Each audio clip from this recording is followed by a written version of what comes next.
Hi hello welcome to the legal stories. ఈరోజు ఒక story, women story I want to discuss. And చాలా incidents ఇలాంటివి జరుగుంటాయి.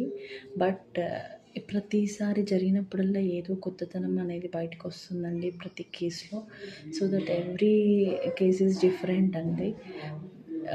ఇందులో ఒక అమ్మాయి వేరే స్టేట్లో ఉండే అమ్మాయి ఇంకో స్టేట్లో ఉండే అబ్బాయితో చాటింగ్ చేసి, దాని తర్వాత వాళ్ళు డేటింగ్ చేసి నెక్స్ట్ అతడు పెళ్లి చేసుకుంటా అని చెప్పేసరికి నమ్మింది. సో దట్ దేవర్ కోహాబిటేటెడ్, ఇద్దరు కోహాబిటేట్ అయ్యారు.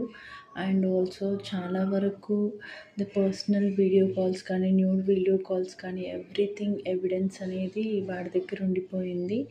అండ్ ఒక 1 year 2 years అవ్వంగానే ఫోన్ రిజెక్ట్ చేయడం స్టార్ట్ చేశాడు. ఆయన చెప్పాడు, నేను చేసుకోదలుచుకోలేదు బికాస్ నాకు ఆల్రెడీ పెళ్ళయింది అని చెప్పి. మళ్ళీ విత్ సేమ్ అబద్ధం ఏమని చెప్పాడు అంటే, నేను పెళ్లి చేసుకుంటాను ఒక 5-6 years తర్వాత అని చెప్పాడు. తను ఎలాంటి అమ్మాయి అంటే ఇంట్రోవర్ట్ అండి. చాలామంది ఎవరికి ఎక్స్ప్రెస్ చేసుకోరు. అలాంటి అమ్మాయిని వాడు మోసం చేయగలిగాడు ఈజీగా. ఆ అమ్మాయి తర్వాత ఏం చేయాలో తనకు అర్థం కాలేదు. సో రియలైజ్ అయ్యే టైంకి తను ఒక 3 years పట్టింది.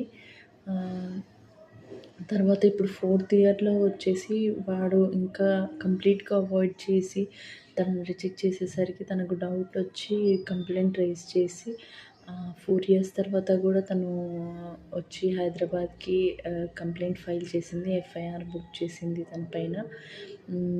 సో దట్ వాడిని పోలీస్ వాళ్ళు కన్సిడర్ చేసి ఛార్జ్షీట్ ఫైల్ చేసి నెక్స్ట్ స్టెప్ ప్రొసీడ్ అవ్వడానికి వీలుగా ఉంటుంది. అండ్ ఆల్సో ఒకసారి పోలీస్ కంప్లైంట్ అయితే డెఫినెట్గా దే విల్ టేక్ ఛార్జ్.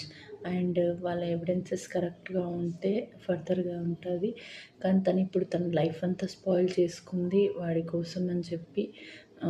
మెంటల్గా స్టేబుల్గా అసలు ఏమీ లేకుండా అమ్మాయి, చాలా డీసెంట్గా ఉండే అమ్మాయి మొత్తం ఓన్లీ ఫ్రమ్ 4 yearsగా మెంటల్ పీస్ లేకుండా తను అదే ధ్యాసలో ఉండిపోయి, అసలు పేరెంట్స్ కూడా అమ్మాయిని రిజెక్ట్ చేసి అవాయిడ్ చేశారు అండి ఇలాంటి ఇన్సిడెంట్ వల్ల. సో తను లోన్లీగా ఉంటూ తన కోసమే తగని స్ట్రగుల్ చేసుకుంటూ ఫైట్ చేస్తుంది.